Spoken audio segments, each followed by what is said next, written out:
Nonprofit work, especially in 2026, isn't easy. But the good news is you do not have to figure it out all alone. You're invited to join me and hundreds of other change makers at Bloomerang's annual conference, GiveCon, coming up May 17th through 20th. And trust me, this is the place to be if you want to sharpen your fundraising and communication skills. I'll be there leading a session called From Passive Posts to Powerful Campaigns, Social Media That Drives Donations. If you've been wanting to turn your content into real conversion, you're going to love this one. But here's the part you don't want to miss. GiveCon's lowest registration rate is available right now for the next few weeks. This is the perfect moment to grab your ticket and save your organization some budget. Join me and an incredible community of nonprofits at GiveCon. Learn more and register at givecon.com. That's GIVECON.com. Now on to the episode. Hello, and welcome to Nonprofit Nation. I'm your host, Julia Campbell, and I'm going to sit down with nonprofit industry experts, fundraisers, marketers, and everyone in between to get real and discuss what it takes to build that movement that you've been dreaming of. I created the Nonprofit Nation podcast to share practical wisdom and strategies to help you confidently find your voice, definitively grow your audience, and effectively build your movement. If you're a nonprofit newbie or an experienced professional who's looking to get more visibility, reach more people, and create even more impact, then you're in the right place. Let's get started.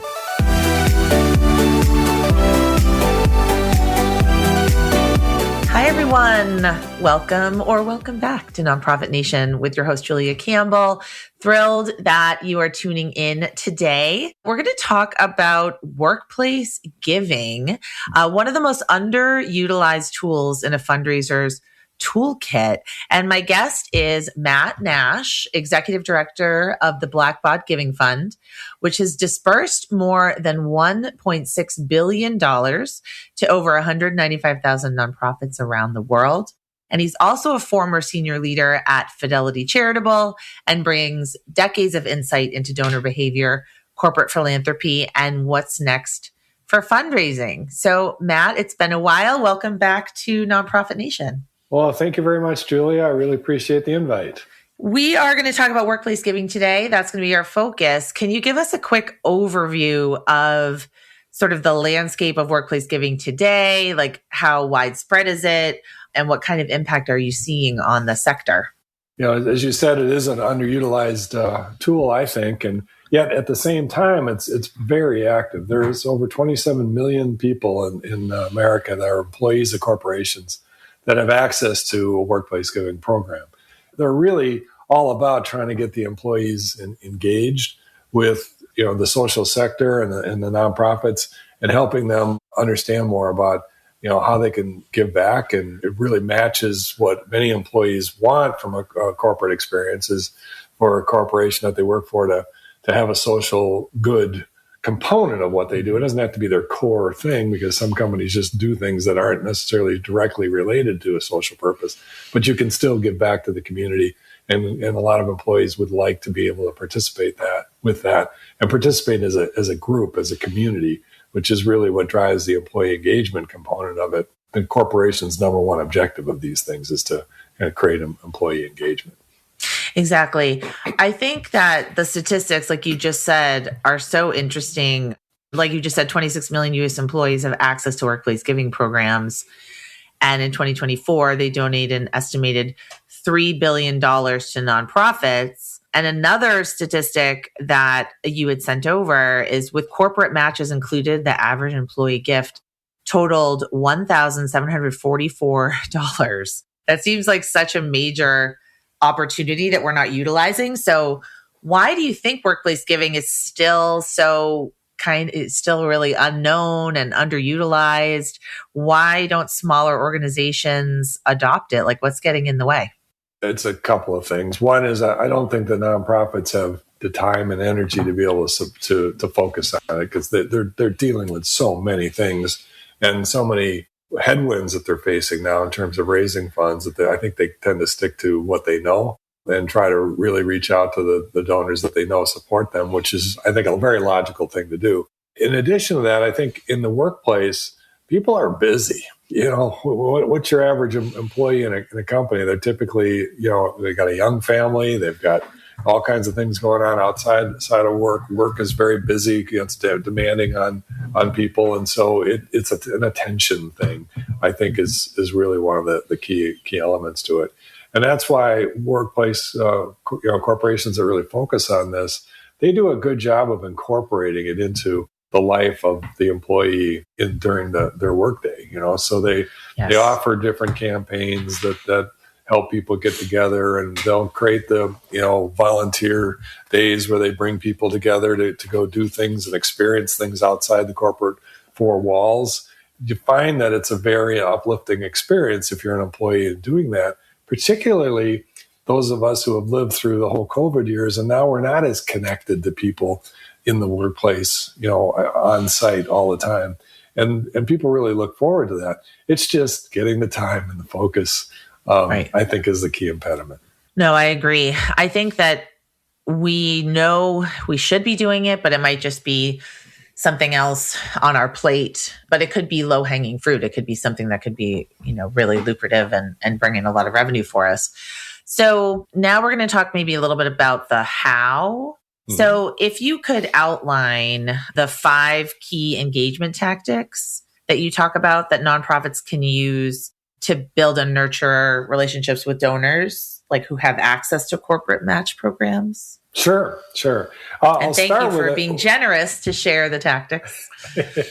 Well, our job is to try to get as many people interested in this as possible, because I agree. The mission of the Giving Fund is to grow the amount of funds that we can give back to the nonprofit sector, and so that's really what we're all about. So I always like to start with, who do you have today? So start with your current donors. Similar to the way I've talked about donor advised fund donors in the past, find the ones that you already got and reach out to them. And that's the same thing true for the employees. So, if you have employees working for a company that have given you money and have volunteered with you already, because there's just millions of them out there that are doing it, right? And they can be your biggest fans. And so if an employee is active with you, when they're involved with what's happening in the company in terms of the next campaigns that are coming on, they often will bring you forward to, say, hey, I work with this group that's really terrific. I've done volunteering for them. And, why don't I reach out? I'll talk to them and see if they've got something that we could do. And we could be one of the groups that go out and do it. Now you've gone from one donor to 20 donors that have experienced you. So that start with who you got. The second one would be to create events that engage the employees in your mission and educate them about what you do. And I think this is a part that's often difficult to achieve for nonprofits, because you're thinking about your what you have. But this is a flip side thing. What you're really doing is you're creating a selling program for them. You're trying to convince these people that are coming to your place that you are somebody that is worth supporting. And the best way to do that is to help them see the great work you're doing. And so the volunteer efforts, I think, need to be designed to help them engage with you, help them understand what you do. And even if there's some things that are just kind of rote sort of things, start with a whole program about who you are, what you do, and what the impact you have. So you're building in an education component to the experience so that they get it, they understand who you are, and they begin to get hooked. Okay. That's really what happens. People just get hooked and they get excited about it. Like a case statement. Yes, right, exactly, right. And I know you're going to bring up, potentially bring up a case study that we wrote a little bit later, and I think that's a perfect example of it, and I'll talk about that. And then there's a few things I think that you can do to start the process that is important, and yet not really, it's almost like the prelim part of it, right? So present yourself to these workplace giving platforms. All of us who do this work have a platform that we use because we have to present something to the donors for getting access to, what are the charities I want to give to, or signing up for the volunteer program. And there's a database in there with all these nonprofits in it. And everybody has an opportunity for you to say, tell us more about your story. We pull in the basic information from the IRS Business Master File, the stuff that's all public, but you get a chance to tell us more about your vision, your mission, some of the programs you have, what impact you're going to have. And those things can help because the people looking for it, they're searching by, their region, the cause, the type of charity, all those kinds of things. And those platforms do the sorting, but they only do the sorting by the information that's in there. And a lot of the information that's in there has to come from the nonprofits. So you can tell your own story on these platforms. Wait, so what kinds of platforms? Well, I'll just tell you about ours. So we have something called the Blackbaud Verified Network. It's something that a nonprofit simply signs up for. You can find it on our website called blackbaudgivingfund.com or .org. I'm sorry, blackbaudgivingfund.org. And when you do, you basically say, I'm the person at the charity who is the registered user of this platform. Okay. And then in there, the platform then shows you who's given, how much they've given, what company they're tied to, if they're what their email address is. And so it's a way to understand who are giving to you from these companies. And a lot of these systems are set up where you can then just convert that data right into your CRM tool within the nonprofit so that you're tying now in this new information coming in from these donations that you're getting from people like the Blackbaud Giving Fund. And it allows you to know more about who those donors are and how much they're giving to you and to what degree they're interacting with you. Okay. So what are we on, number 2? We're on that was number 3. Okay, number 3. Number 4 is research the companies that you're going to reach out to. And the idea is to match the alignment between your cause and their social purpose. Because if you don't, and you're reaching out to these companies, it's basically a blast email that nobody's going to pay attention to. Right. But if it's a waste of everybody's time. It's a waste of your time and it's a waste of their time, right? But if you can understand what their purpose is from a social standpoint and it aligns with what you are, you can begin to tell a story, and that will at least get them to read the email. And it can be the first step to getting a more of an interaction between you and them to see whether you fit. And one thing that you should know about is that the people at the corporations that manage these things, they're very understaffed. It's not unusual to have a corporation that might have 100,000 people with operations all over the world that will have 2 people in this department that's doing this. And they have to design the entire program for all 100,000 people in all these different locations.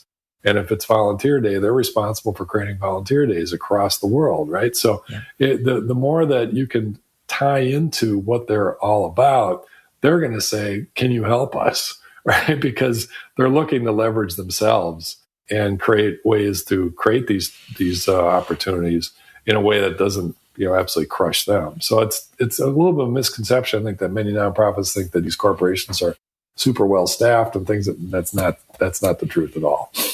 Exactly. Like their social impact program is very understaffed. Very That's small. my experience as well. Right. So they tend to use the employees as volunteers a lot to help them do that, which is good for nonprofits because if you have an employee that's really tied to you and gets involved with the program on a volunteer basis, they're bringing you in.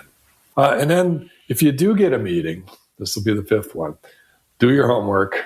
Right? Make sure you know as much about them as you can because it's really all about them. You're wanting to know what's their program, what are they trying to achieve, and ask questions. It's not a pitch. It's here's our mission, here's what we're doing. We'd love to hear more about what you're trying to do. Can we create something that might help you? I love that. So it's really being mutually beneficial because they have goals that they want to achieve and they really want to engage their employees.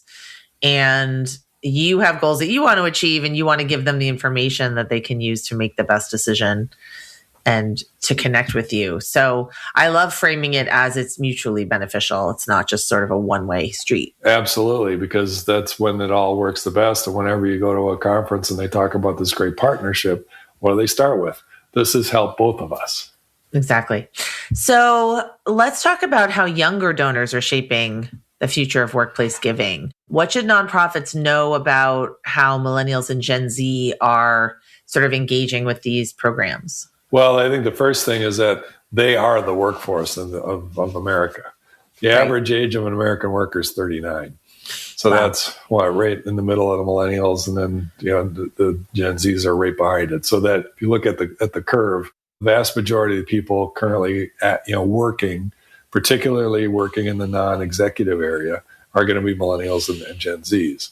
Yeah. And the statistics show that these two generations all want to work for a company that has some sort of social purpose. They want to feel like there's some good that happens in the world as a part of what the workplace offers. And so that's a great opportunity for, these people to become involved with volunteer efforts, give back efforts, and those kinds of things. And they want to be involved as part of a community because many of them have been working for a long time and, working remote or not with or others. And we're all creatures of community. We need people to thrive. Right? Mm-hmm. It's part of what we are as a species. And so the degree that volunteer efforts can be created is really, I think, an important component of this. I believe that most workplace giving starts with the volunteer and then moves toward the person that supports you financially. Absolutely. I think volunteering is just such a great way for people to get to know the organization and to sort of dip their toe in a little bit. Because, we're not really talking about necessarily like inviting all of the employees of a specific company to immediately make a donation. We're more talking about how we can insert ourselves into the culture, workplace culture of giving or philanthropy or volunteerism, whatever it might be, and to find the right people that are then going to become, hopefully, maybe our long-term donors. Right. Remember the mutual benefit. Mm-hmm. Their employees are doing it because they want to be engaged. So that's the first step, right? Is get them engaged. If they get engaged with you and they begin really getting excited about the journey that you're on, they're going to want to join you in that journey, which then starts moving them into being a giver. And you named what'd you say? I think it was $1,700 on average. Mm-hmm. That's, I don't know, I'd call that pretty close to a mid-sized giver. Right. And then as you get them really tied to you and as they become more successful in their career, then they move up the chain to go from that to a sustaining giver to a major gift giver.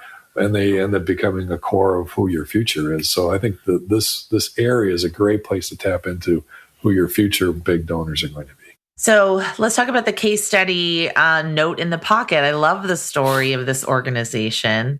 Tell me about this organization and, what does this example teach us about, how we can really tap into the power of sustained engagement?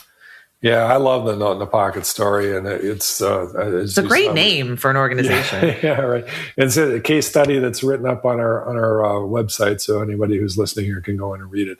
But I first met them back in, I think it was 2015 when I was at Fidelity Charitable. And we had our own give back program going on. It was a contest with each of us could come out, bring forward our favorite charity.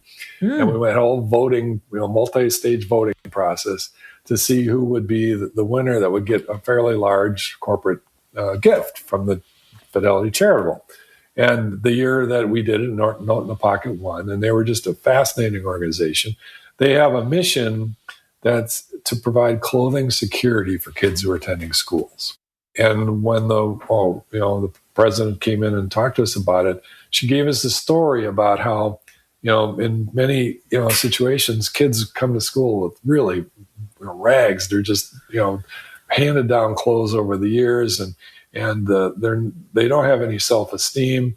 And then they walk in and the other kids will mock them and things. And so it becomes a very self-confidence problem. And yet if they walk in with new clothes, suddenly their confidence level goes up, their self-esteem goes up, and they end up becoming more successful at school from such a simple thing. And we thought, well, what a great concept. And so over the years, what they've been doing is they've been really, I think, being a perfect example of some of the things that we just talked about. Mm-hmm. They start out, they tell their story. They make it very clear why kids benefit so much from having brand new clothes, because most people think, well, why, a lot of hand-me-downs can be donated to kids, and this group doesn't do that. It's all brand new things that they bring in. They create meaningful experiences for volunteers. In fact, their entire workforce that does the work of organizing these clothes and dispersing them out to these children is all volunteers. They have over 7,000 volunteers. And when we first met them, I think they had 300 volunteers. So they've been building this mechanism. But what it's built around is the volunteer. It's focusing on the volunteer and helping them understand what it is that they do. And that begets more volunteers, which then gets you into the corporate program where they begin to get sponsored by large corporations in the Raleigh-Durham area, because that's where they're located. They create meaningful experiences for these volunteers, which then expands the whole aura of who they are and spreads the message of who they are. And they tell their story, and they tell their story. It's a core component of what they're doing. And so what they'll tell you, and when you go there and visit them, they'll say, look, we can start with the corporation because we're trying to get a number of employees to help us out. But where the rubber really meets the road is at the individual. Say, start with the corporation, try to get a volunteer program going with them, try to get a partnership going with them. But then they focus on the individuals, because the individuals are the ones that make it work. And so these employees come in, they're stewarded, they're taught about what it's all about. They're followed up on in terms of what kind of meaningful outcomes that they achieved, what their project actually helped the nonprofit accomplish. And it's just been an amazing success story for a nonprofit that started on a shoestring, literally a shoestring. Like an actual shoestring. Yeah, right. Wow. No, that is so powerful, because there are so many organizations that do amazing work in terms of sharing gently used clothing or, secondhand clothing that's in really good condition. But the pride of a kid having like a brand new jacket or shirt or pair of sneakers that's never been used, that I just can see the smile on the child's face. Like the stories that they can tell must be so powerful. I do have a question, because as you were telling that story, I'm thinking immediately of my audience, and I think there's going to be a little bit of pushback, especially from organizations that might not have volunteer opportunities. I'm just thinking, like, I remember I worked in a domestic violence program, and we trained people to be working on the hotline. We certainly had a couple of opportunities every year, maybe to do some painting, or maintenance on the shelter or something like that.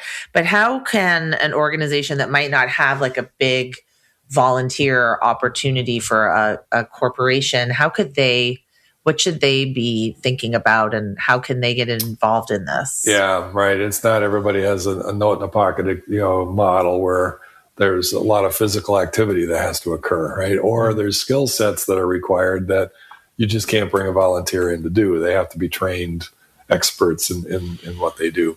To me, the thing there is that the workplace has two components. If we just stay on the workplace side, right? So there's a giving component, there's a volunteer component. The giving component's almost always including a company match. Sometimes a corporation will narrow down the types of causes that they'll support with a match, but most of them are very, very broad. Mm-hmm. And so to me, what did Note in the Pocket do? They told their story, they told their story, they told their story. Their story was about engagement and bringing in people. But if you're not one of those that creates the volunteer opportunities real easy, you can still tell your story. Creating a sense in the employee about, wow, this is a place that's really interesting and does great work, and look at the results that they've got, or look at the problem that they're trying to solve, which is, that you can make very clear.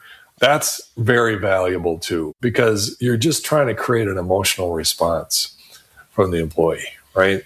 Which is, hey, I want to give. My company's encouraged me to give. I've got this thing called a match, so I can amplify what I'm doing. Where would I like to spend my money on doing this? And again, to me, the story is the key. Yeah, there's really two prongs to making workplace giving work, finding the right corporate partner, and then also educating donors that this is something that they can do and they can get a match and they can tell their company about this organization and maybe do a drive where they don't have to physically come into the organization, but they could do, a clothing drive. Or I'm thinking actually about the domestic violence shelter. We worked with a local bank. Every year they would do a toiletries drive. So people would bring in brand new toiletries, travel size toiletries, and we would make these little, they'd make these little travel bags, but they never actually came to the shelter. They never interacted with the clients. Right. So now that I'm answering my own question, thinking about it this way, I think nonprofits can get creative in volunteer opportunities, even if it's not come to the shelter and hang out with a dog or come to our after school program and play basketball with the kids. Even if it is off site, there's so many ways that employees at a workplace can get together and make a difference. Right. And even if it's just organizing the donations that are coming in a way that the nonprofit can stop by and pick it up, or that you're organizing and somebody's got a truck that drives the stuff over to the nonprofit, that's still engagement, because they're all gathering in the big conference rooms of the cafeteria and all the pieces are there and they have to assemble the kits and get them to the charity, are all ways that you can get involvement from the employees. Yeah, I'm just thinking about just right now, as we're filming this or as we're recording this, I'm thinking of all the toy drives that are happening at local workplaces and the fire station and the police, having those toy drives, and they'll, just getting gifts and coordinating, like you were saying, coordinating the giving and coordinating the distribution. I think there's just so many ways to do it. And people really want to be a part of an organization that gives back. That makes them happy. That makes them feel like they're doing some good. So I think having your company, if you're listening to this from the company angle, taking some time to listen to your employees about what matters to them and thinking about some creative ways that you can help give back to the community is only going to really benefit the corporation as well. So you've mentioned that workplace giving is evolving. What trends or shifts do you see on the horizon as we head into 2026? Yeah, well, I think from my perspective, a significant event occurred in July of this year with the passing of the new tax bill. Right. And part of it has been really positive, and part of it I think is a little bit unknown for us at this point. So let me start with the positive. So the positive is that non-itemizers will now have a deduction. That's $1,000 for an individual and $2,000 if you're filing jointly. That's the majority of American employees and corporations are really non-itemizer tax filers. So today, or starting on January 1st, a donation going through a workplace giving program is deductible up to $1,000 for an individual, and that's a significant component because you can, as an employee, you can amplify your giving substantially by having that as an opportunity for you. So that's all really good news.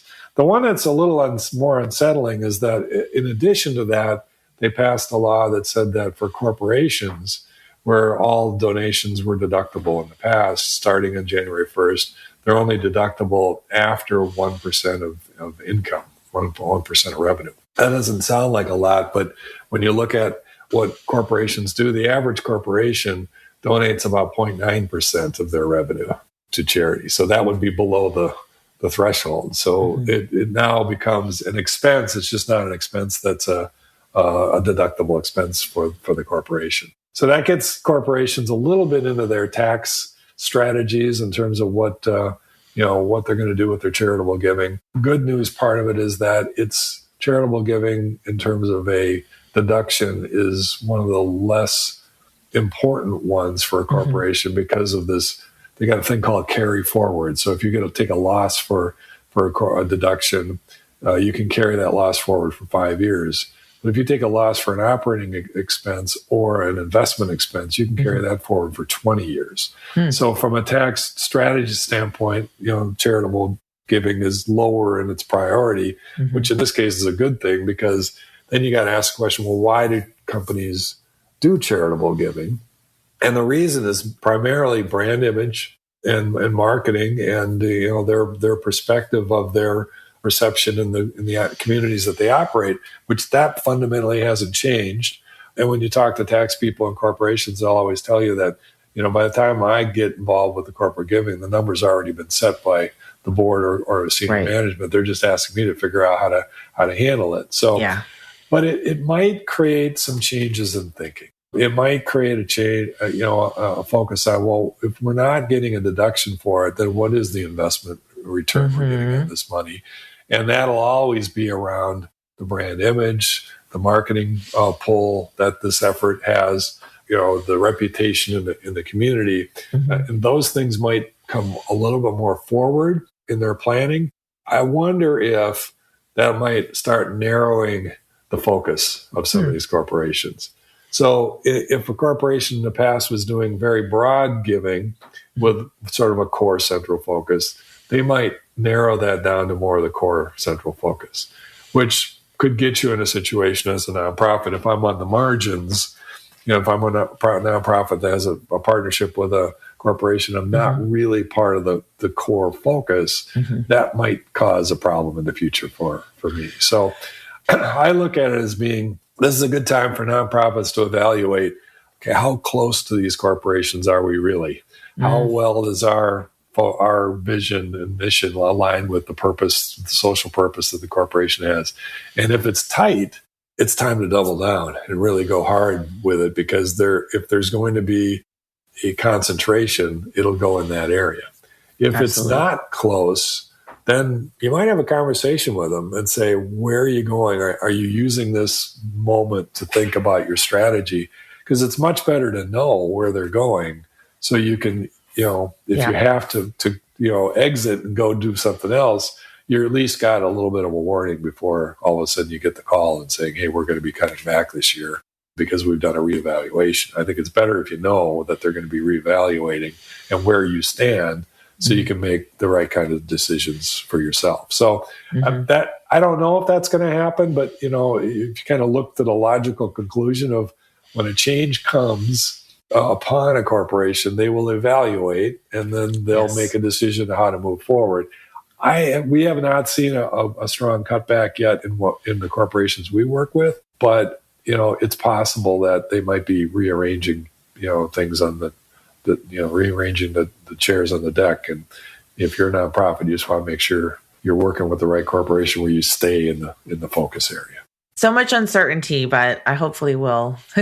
I think that's great advice for navigating this uncertainty. So if a nonprofit leader is listening to this episode and they're getting inspired, but maybe they're feeling a little bit overwhelmed about where to start, what is the one step after hearing our conversation that you hope they take? Well, I would think that ask the question of, do we have an actual approach for corporate giving, or is it just happenstance? And if we do have one, I would step back and evaluate and say, okay, what's working, what's not working? Let's spend some strategic time thinking about how we want to go to the next step. If you don't have one, or if it's more haphazard, which can often be the case, then again, it would be a question of, well, what do we want to get into this? Should we spend the time? And then, consciously say, let's take this portion of our fundraising and our strategy time and our fundraising dollars and put it towards this in a more thoughtful manner.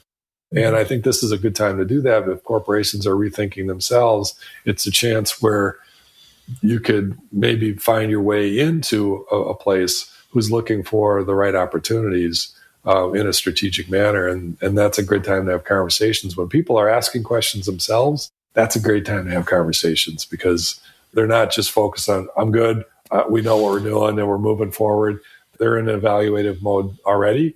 And I think this is a good time to begin asking those questions for the nonprofit too. Well, thank you so much. This has been wonderful. Where can people find you online and learn more about the Blackbaud Giving Fund? Yeah, sure. So we're on Facebook and Instagram and LinkedIn, and it's the Blackbaud Giving Fund, and Baud is BAUD. That's often something that people don't understand. And then we also have a website where we have a number of blog articles.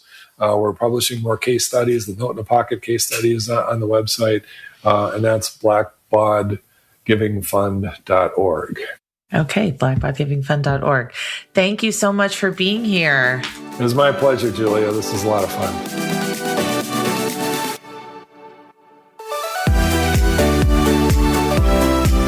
Well, hey there.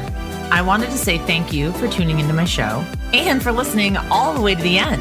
If you really enjoyed today's conversation, make sure to subscribe to the show in your favorite podcast app, and you'll get new episodes downloaded as soon as they come out. I would love if you left me a rating or a review, because this tells other people that my podcast is worth listening to. And then me and my guests can reach even more earbuds and create even more impact. So that's pretty much it. I'll be back soon with a brand new episode. But until then, you can find me on Instagram at JuliaCampbell77. Keep changing the world, you nonprofit unicorn.